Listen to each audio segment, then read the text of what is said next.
Selamat pagi Bapak Ibu dan saudara semua yang terkasih dalam Tuhan Yesus Kristus.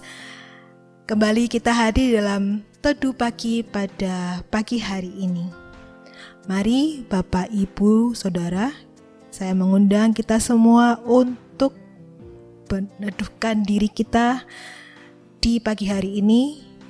Kita mempersiapkan diri kita untuk merenungkan firman Tuhan pada pagi hari ini.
Sebelum kita membaca firman Tuhan, mari kita minta pimpinan Roh Kudus untuk memimpin kita dalam pembacaan firman Tuhan, perenungan kita pada pagi hari ini. Mari kita berdoa. Tuhan Yesus, kami bersyukur atas pagi hari ini, Kau masih memberikan kami kekuatan dan kesehatan. Terima kasih ya Tuhan untuk hari yang baru, dan saat ini kami boleh duduk diam untuk membaca firman-Mu. Kiranya Roh Kudus-Mu yang memimpin setiap kami Tuhan, membantu kami untuk mengerti dan memahami firman-Mu serta menerapkannya dalam kehidupan kami. Ampunilah akan segala dosa dan kesalahan kami ya Tuhan. Terima kasih ya Tuhan, berbicaralah dan kami siap untuk mendengarkan dan melakukan firman-Mu. Amin. Mari kita membuka Alkitab kita yang akan kita baca pada pagi hari ini terambil dari Injil Matius 16 ayat 21 sampai 23. Matius 16 ayat 21 sampai 23 akan saya bacakan untuk kita semua. Pemberitahuan pertama tentang penderitaan Yesus dan syarat-syarat mengikut Dia. Sejak waktu itu, Yesus mulai menyatakan kepada murid-muridnya bahwa Ia harus pergi ke Yerusalem dan menanggung banyak penderitaan dari pihak tua-tua, imam-imam kepala, dan ahli-ahli Taurat, lalu dibunuh dan dibangkitkan pada hari ketiga. Tetapi Petrus menarik Yesus ke samping dan menegur Dia, katanya, "Tuhan, kiranya Allah menjauhkan hal itu. Hal itu sekali-kali takkan menimpa Engkau." Maka Yesus berpaling dan berkata kepada Petrus, "Enyahlah iblis, engkau suatu batu sandungan bagiku, sebab engkau bukan memikirkan apa yang dipikirkan Allah, melainkan apa yang dipikirkan manusia." Ada sebuah kalimat yang dalam bahasa Inggrisnya begini, "From man we learn to speak. From God we learn to be silent." Dari manusia kita belajar berbicara, dari Tuhan kita belajar diam. Bapak, Ibu, Saudara yang terkasih, apa pentingnya teguran Yesus bagi Petrus? Teguran Yesus kepada Petrus ini sangat keras. Ia berkata, "Enyahlah iblis." Walaupun Yesus menghardik iblis yang sedang mempengaruhi Petrus, namun tetap saja perkataan itu langsung ditujukan kepada Petrus, bukan kepada murid yang lain. Pada zaman gereja awal, pengakuan percaya atau pengakuan iman itu sangat penting. Sebelum para martir itu meninggal dunia, biasanya mengungkapkan pengakuannya di hadapan publik, di hadapan khalayak ya. Pengakuan itu mengukuhkan jati diri martir sebagai pengikut Yesus. Nah, karena itu di dalam Matius 16 ayat 16 kita buka bersama sebentar ya. Di situ dikatakan, maka jawab Simon Petrus, engkau adalah Mesias, anak Allah yang hidup. Matius menjelaskan bahwa Petrus terlebih dahulu mengungkapkan iman percayanya. Petrus juga menjadi salah seorang saksi yang menyaksikan sendiri kemuliaan Tuhan Yesus di atas bukit. Petrus menjadi murid sekaligus saksi hidup pada zaman Tuhan Yesus. Petrus bisa dikatakan seorang pengikut Yesus yang bersungguh-sungguh. Namun dalam kesungguhannya, Petrus ini masih perlu diarahkan. Dan teguran Yesus ini adalah salah satu peristiwa yang mengarahkan Petrus itu agar Petrus itu bertindak sesuai dengan kehendak Yesus. Nah, apakah tujuan Yesus dengan perkataannya itu? Yang pertama, Yesus memperlihatkan ketaatannya terhadap hukum Taurat. Yesus tidak bermaksud menolak hukum Taurat dengan menjadi orang terkutuk menurut pandangan manusia zaman itu. Otoritas Yesus kan pasti melampaui hukum Taurat. Yesus mau memberikan sudut pandang baru. Tujuannya adalah membawa manusia masuk ke dalam kerajaan Allah, bukan mendirikan kerajaan manusia di dunia ini. Nah, pemahaman ini rupanya sangat sulit diterima oleh murid-murid Yesus. Mereka masih menganggap pemulihan Israel itu secara fisik sebagai satu-satunya jalan keluar. Mereka berharap Yesus itu mendirikan kerajaan yang kokoh secara fisik, politik, bahkan ekonomi untuk kejayaan bangsa Israel sebagai umat pilihan. Yang kedua, mengapa Yesus itu tetap menegur Petrus? Karena Yesus itu ingin memperbaiki cara pandang lama para pengikut dan murid-muridnya. Yesus ingin mereka percaya saja, sekalipun tidak mengerti apa yang dilakukan Allah dalam hidup mereka. Percaya bahwa Tuhan itu ingin berbuat yang terbaik bagi murid-muridnya. Sekalipun apa yang dipikirkan Allah itu seringkali berbeda dengan yang dipikirkan oleh manusia. Bagi murid-murid Yesus, Yesus yang menang itu penting. Sedangkan bagi Yesus, ketaatan untuk menjadi Yesus yang menderita sengsara justru lebih penting. Tujuan yang ketiga adalah berpikir. Berpikir adalah sebuah usaha, ya kan? Bukan sebuah penerimaan pasif tanpa daya. Sebab saat berpikir ada pengeluaran energi dari dalam diri kita, dorongan untuk menjadi lebih baik. Pertanyaannya, bagaimana kita dapat berpikir seperti yang dipikirkan Allah? Tuhan mau agar saat kita berpikir, kita berdiam diri di hadapannya. Kalau misalnya kita pernah ikut dalam rapat ya, dalam suatu organisasi ataupun pelayanan, pasti ada rapat. Nah, ketika kita harus menemukan suatu solusi, ya, pasti orang-orang yang terlibat yang ada di dalam rapat itu kan pasti harus menemukan caranya. Gimana sih solusinya? Kan enggak bisa diam begitu saja ya, maksudnya tidak memikirkan apa-apa gitu ya. Pernah nggak kita mendengarkan perkataan, kok diam aja sih Pak? Kok diam aja sih Bu? Lalu biasanya akan dijawab, ya ini lagi mikir. Nah, jadi diam itu ketika orang itu berpikir pasti posisinya dia lagi diam. Ya, tidak mungkin, jarang ya mungkin terjadi bahwa kalau lagi berpikir ya mencari sesuatu solusi itu dia rame, ya, dia cuap-cuap.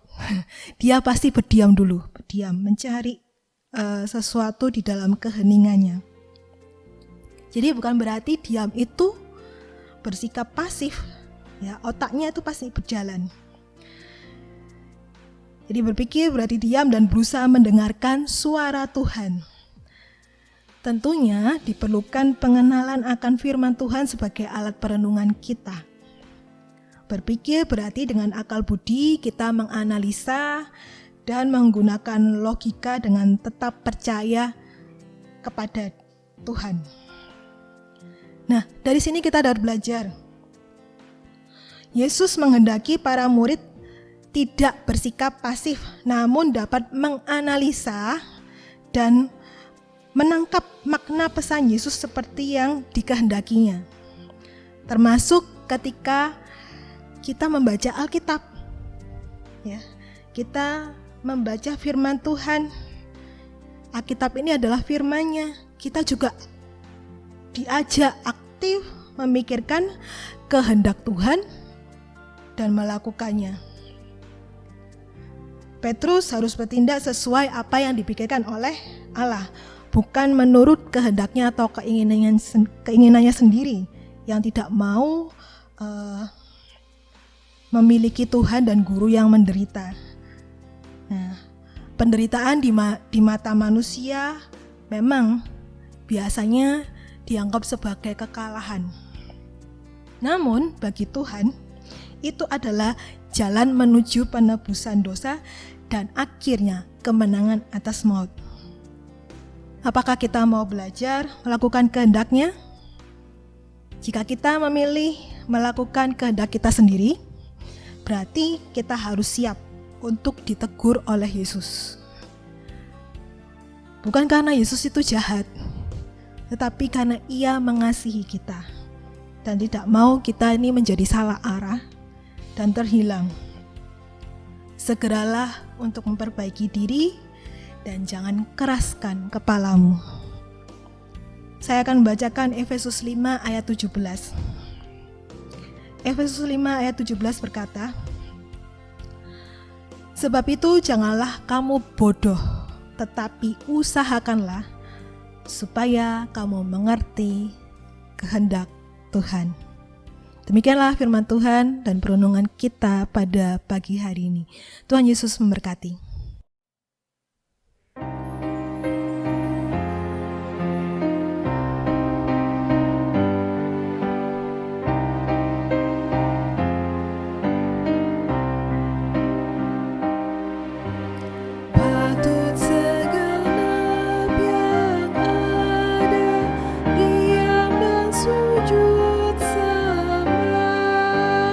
Mengosongkan pikiran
Bapak Ibu yang terkasih, sebelum kita mengakhiri doa teduh pagi kita pada hari ini, kita akan membawakan doa syafaat kita kepada Tuhan. Mari kita berdoa. Tuhan, pada saat ini kami bersyukur atas kasih dan anugerah-Mu. Melalui firman-Mu Engkau telah mengingatkan kami ya Tuhan, bahwa kami harus tetap melakukan kehendak-Mu Tuhan, bukan keinginan kami sendiri. Tuhan, ajarilah kami untuk menjadi anak-anak Tuhan, pengikut Kristus yang bersungguh-sungguh, bahwa Engkaulah yang telah menebus kami melewati jalan penderitaan. Kami tahu Tuhan bahwa melalui hal itu Engkau menang, dan kami pun juga ikut menang. Terima kasih Tuhan atas keselamatan yang Engkau berikan, itu adalah anugerah terindah bagi kami. Saat ini kami juga ingin berdoa untuk bangsa dan negara kami Tuhan. Kiranya Kau juga yang pimpin setiap pemimpin yang telah Engkau tunjuk, yang Kau telah tempatkan di negara kami ini. Kau berikan hikmat Tuhan dalam setiap keputusan yang harus mereka ambil. Dan juga kami sebagai warga negara, kami pun kiranya juga diberikan hikmat Tuhan ketika kami mengikuti setiap peraturan-peraturan yang telah dicanangkan. Tuhan, kami pun berdoa untuk negara-negara lain, terkhusus mereka yang sedang dalam konflik. Kiranya Engkau juga memberikan perdamaian kepada negara-negara yang sedang konflik tersebut ya Tuhan. Terima kasih ya Tuhan. Kami pun juga masih berdoa agar pandemi yang masih ada ini dapat kami lalui, kami lewati Tuhan dengan kesungguhan hati. Bersama-sama kami berjuang untuk kami tetap membekali diri kami dengan kekuatan kesehatan, kami menjaga diri kami dengan baik, agar kami pun juga dapat menjaga sekitar kami dengan baik. Dan pada hari ini kami teringat akan saudara-saudari kami yang sedang lemah tubuhnya, yang sedang sakit Tuhan, baik itu di rumah sakit ataupun yang di rumah. Tuhan, kami percaya kiranya darah-Mu yang kudus, yang memampukan, yang menyembuhkan, yang memulihkan setiap kami, orang-orang yang tercinta, yang sedang lemah tubuhnya, yang sedang kesakitan, Engkau yang jamah. Terima kasih ya Tuhan. Kami pun berdoa untuk mereka yang sudah lanjut usia, yang tidak bisa bergerak terlalu banyak, yang mungkin hidup sendiri. Tuhan, kami percaya Engkau yang memelihara mereka, Engkau yang memberikan semangat di dalam kehidupan mereka. Terima kasih ya Bapa. Kami percayakan juga keluarga mereka di dalam tangan-Mu. Dan kami berdoa untuk setiap keluarga yang mungkin ada pergumulan di dalam kehidupan mereka, baik itu masalah pekerjaan, ekonomi, dan hal-hal yang lain, untuk pendidikan dan sebagainya. Tuhan, Engkau yang mengerti, Engkau yang memahami, Engkau yang menilik apa yang menjadi permasalahan dan pergumulan mereka masing-masing. Dan biarlah kami pun juga tetap menaruh percaya kami kepada Engkau Tuhan. Menaruh kehidupan kami ke dalam tangan-Mu. Karena semuanya itu dalam rencana-Mu ya Bapa. Terima kasih ya Tuhan Yesus. Kami mau menyerahkan segala doa dan permohonan kami masing-masing pribadi yang punya pergumulan, yang Engkau ketahui. Tuhan, kami berdoa untuk setiap pergumulan ini. Kiranya Engkau yang menolong dan memampukan kami juga untuk dapat melalui semuanya ini dengan kekuatan daripada-Mu. Dan pada hari ini kami juga menyerahkan aktivitas kami seluruhnya ke dalam tangan-Mu. Kiranya Roh Kudus-Mu yang memimpin kami. Kami berdoa hanya di dalam satu nama Tuhan kami, Yesus Kristus, Allah kami yang hidup. Amin.